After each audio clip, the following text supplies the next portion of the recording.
to give the details before I let you give your opening reaction to this early trade. We got 2 early Toronto deals to kick off trade season, but the Raptors are getting Bruce Brown, Jordan Nwora, and 3 first-round picks. Those picks are going to be Indiana's pick in 2024 and 2026. We don't know the protections as far as I've seen yet on those.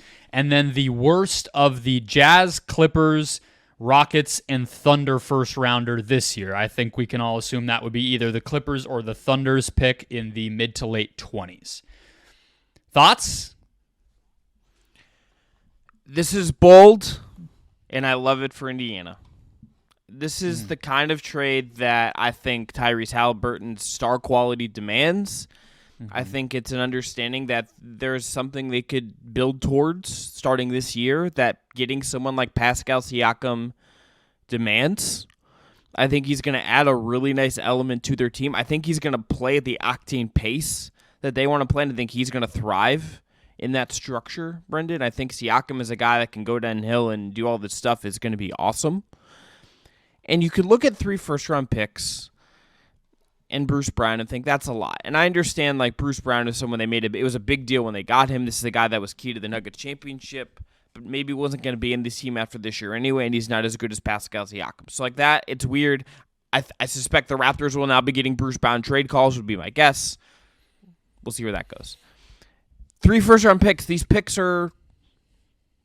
they are what they are. Like, one is their own 2026, one is their own this year, and then the worst of one between the Jazz, Houston, the Clippers, and the Thunder. So likely not a very good pick. Okay, whatever. Go for it. I love it. I love the boldness. I think Siakam's a really nice fit with this team. Him, Turner, and Halliburton is going to be a really nice group of 3, I think, to build on here. I quite like this deal for Indiana. I like that they have bought instead of selling. Yeah, selling wasn't an option. I mean, I think this is a bet on Tyrese Halliburton, right, in a lot of different ways. And it's a bet, first, before we started to see news come in, that he was the type of player, the type of creator, the type of leader and personality that could get players like Siakam to want to play in Indiana, to re-up their contract in Indiana. And it seems like that's going to happen based on some quotes from Siakam's agent and some leakage about their confidence in keeping him. But it's also a bet on Tyrese stylistically, I would say, because I'm not as optimistic about the fit as you are just on paper. I actually don't think Siakam is somebody that necessarily, if you were to pick out of a hat all the players in the league, that he would be like a perfect, like when they got Obi Toppin, we were all like, great. Toppin is going to just slide right in. If any team, if any structure is going to make Obi Toppin the peak of what he could possibly be, it's going to be the Pacers. I don't feel that way about Pascal Siakam, and I think he's drifted for, I guess, what we would call like the post-Siakam, pre-Scotty breakout, which would just be this year, era of the Raptors. Mm-hmm. I think he played a pretty methodical ISO, post-up, I'm the offense type of style.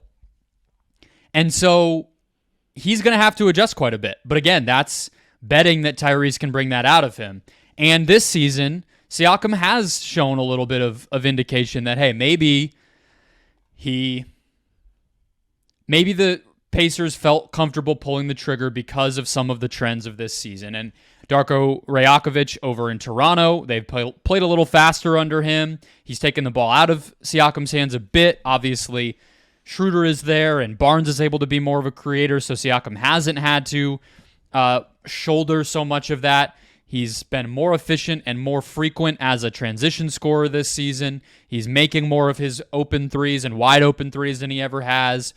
And to me, it has also brought his game more into the interior, taking more of his shots around the basket, drawing fouls at a better rate, and everything else. So I think on the court, he can diversify this offense in a really cool way. I think that he's a guy that they need downhill badly. They need interior scoring because they have a center who wants to shoot threes. And unless they're in transition, they don't often get to the basket. They're taking drive and kick threes. They're getting offensive rebounds maybe, but they're not really getting that consistently. And so Siakam can do that. If he can integrate into the style all the rest of the time when it's not just getting him going downhill in some sort of set, I think this can really work. But I don't think it's going to be perfect. And I think to them it was, hey, we need to improve this roster around Tyrese, and we believe that he's a big part of why people will get better when they get here.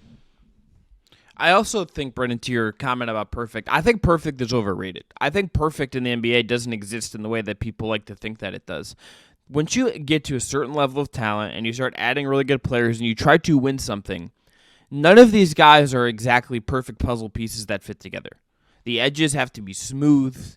You're creating something new. You're not putting together a puzzle that you already know the pieces are going to fit together. You're building a new puzzle from scratch. You're building something often new. So I think perfect is often just not possible in the way that people like to think it would be.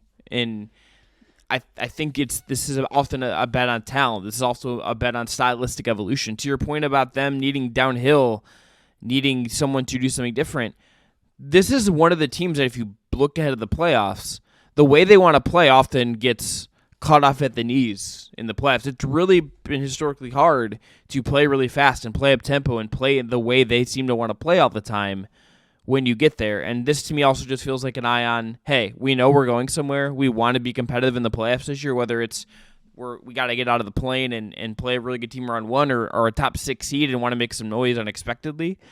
This to me feels like them saying, we know there's work to do for us to get there. We know we needed to diversify what we are.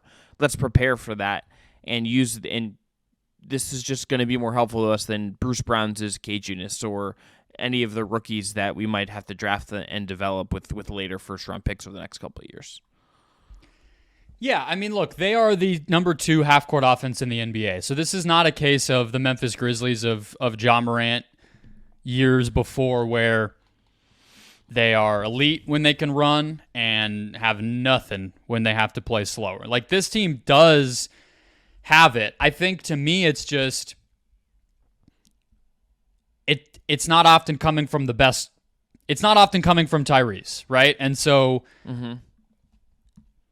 I think that's where I kind of look to the playoffs and I'm like, okay, so he takes less than a quarter of his shots at the rim. That's a decent number for a point guard, and he's improved a lot there. But you look around the rest of it, the guys who are taking a lot of their shots. Benedict Mathurin is basically the only dude who gets to the basket outside of, I guess you would say, Bruce Brown, who's now gone. But Miles Turner takes more threes than anything. Buddy Hield, 68% of Buddy Hield's shots are threes. TJ McConnell doesn't even really try to get to the basket that often. He's kind of a pull-up guy unless he's in transition. Nembhard likes to take threes, likes to take mid-range jumpers. So unless Tyrese is serving it up on a platter to these role players, or he is getting to the basket, which is not necessarily his preference, it's not happening. So what I like is that Siakam is going to be somebody who, whether he's the roll man, whether he's posting up, whether he is attacking a closeout, you just trust that he's going to be able to do it. One of the other things I like, though, is I think they kind of need to slow down. I think that they are a team that we saw them kind of push the boundaries of what that could look like, but I think it hurt their offensive balance, their offensive consistency, and their defense to be playing at 180 miles an hour at all times. Like, I don't think that's sustainable, and I actually don't think how fast this team was playing, it actually was too fast. I think we learned there is such a thing as too fast. Mm-hmm. Do you like, when you think about this roster and you look at their top 7 or so, if you look at minutes played this year, that would be Halliburton. Bruce Brown was playing 30 minutes a game for them, nearly second most minutes per game of the team. So let's just say Siakam slides into those minutes plus a little bit more. Turner, Hield, Mathurin, Nesmith, Toppin, Nembhard. What do you make of that rotation, that roster? Is there another kind of player you think they could use? Is this enough to start with and you kind of reassess where this group, this trio, the Halliburton, Siakam, Turner trio gets you. What do you like about this group? Where do you feel like it's still missing something? Is there anyone that you think is now under more scrutiny and more pressure to perform now that this trade has been made? What I think it'll do is it'll lock things into place a little bit more easily, especially on the defensive end of the court. Like we talked, I think the last time we really zoomed in on this team was in the in-season tournament and then the games directly after. And obviously Halliburton's been injured lately, so they're kind of hard to evaluate. But one of the things that became clear was even just playing, obviously Nesmith was the standout of the NBA Cup, but right after that they get Jalen Smith back, and they started to start those guys. And it made such an obvious difference. But the reality is, like, as far as talent goes, Jalen Smith, probably even Aaron Nesmith, they're not exactly starter caliber players when you get to the postseason. Buddy Hield is more talented than those guys. You would even maybe say at his peak already, Benedict Mathurin is more talented than those guys, maybe even Obi Toppin. So they were at a little bit of a disadvantage. What I think that Siakam will do is just provide lineup structure. But you said that he'll just slide into Bruce Brown's minutes. They don't play the same position. So to me, that's kind of the imbalance that they're now facing is they already were pretty thin on the wing. Bruce Brown sort of masqueraded as a wing, even though he's only 6'4" and can't really guard forwards. They certainly can't guard bigs. That's even more pronounced now. So I could see them having another move in them. We heard that they were at least considering including Jarris Walker and or Benedict Mathurin in this Siakam trade or the OG Anunoby trade that they explored before that. And obviously the Buddy Hield contract is still sitting here, which preseason we all thought they were going to deal him. So I wouldn't be surprised if we hear their names come up again when it comes to maybe nobody's going to probably be the caliber of Siakam that gets moved at this deadline, but a pretty solid wing. Somebody like Dorian Finney-Smith, who we threw out there in our last episode, would not surprise me if they really made another pursuit of somebody because they feel, I think, reasonably so, like this is a real chance to make some noise in the playoffs, maybe win a round. I have thought too that maybe this could have been the team that they just still have some assets and then it goes and pays for Dorian Finney-Smith, Royce O'Neal, just like a veteran wing on a team that could be in the market to move. I wonder if they now have the assets to go and do that. But this would be an opportunity, I think, for, let's say, Mathurin to maybe step up into a bigger role and kind of solidify himself in a different way. This is an opportunity for him to play good minutes. He's already playing a lot of minutes, but I think be a little more solid on a team that is going to need him. And, this does lessen, I think, room for other guys. And Obi Toppin, you think his minutes are absolutely going to get cut, rolled back here with Siakam coming in. And he's somebody else who could be available. You're right that they don't have picks. Yeah. But they have, like, multiple solid players and two young, not blue chippers, but pretty good guys in Mathurin and Jarris Walker, who they seem to be at least... They're comfortable with the idea of trading them. I'm not saying they're going to, but that can get you something, even if there's no first-round pick that you would include in that trade. Yeah, it might be, I think, particularly with Walker, because we've just barely seen him in his rookie year. That would be selling very low. But yeah, I would not understand trade him, that if personally. I wouldn't either. Yeah, I mean, I don't think I would trade Mathurin either. I mean, he's 22. You did just make this trade for Siakam, but I don't think this is a trade that means you're all in on every single front and you got to expunge all of your assets now. I think you still got to be patient, but I wonder if they sniff around other things. And it's kind of the thing every team needs, which is, except for like the Knicks, is more big wings or wings you can at least shoot. But I think there's room there for them to nibble on the edges if they want to be additive in some way. And even if it's just like, hey, the Spurs have been the whole week. We keep reading Spurs stuff about how they want Doug McDermott off their roster and Jetty Osman's getting calls. Like, even just get one of those guys for depth and you let their contracts run out. The return of Dougie McBuckets to Indiana. Yeah, forgot about that for a second. Honestly, that's where he made his livelihood. Was the inception point of our great sport. I think that. It's a funny thing with this as we close up on our reaction here. Siakam comes in now. I think he's, along with Halliburton, the only two players that I know are going to be Pacers next year. on this entire roster.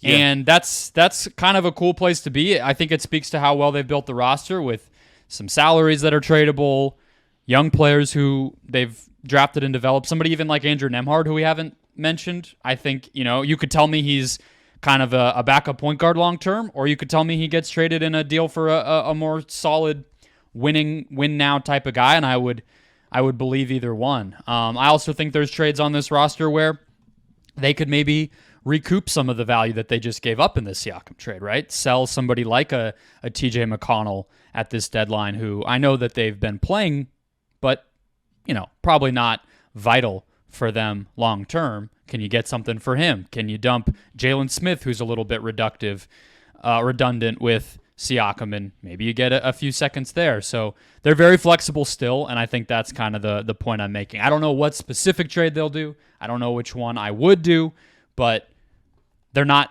don't have to be done. And sometimes we see teams make a move like this, and it's like, all right, there's their team. This is not that.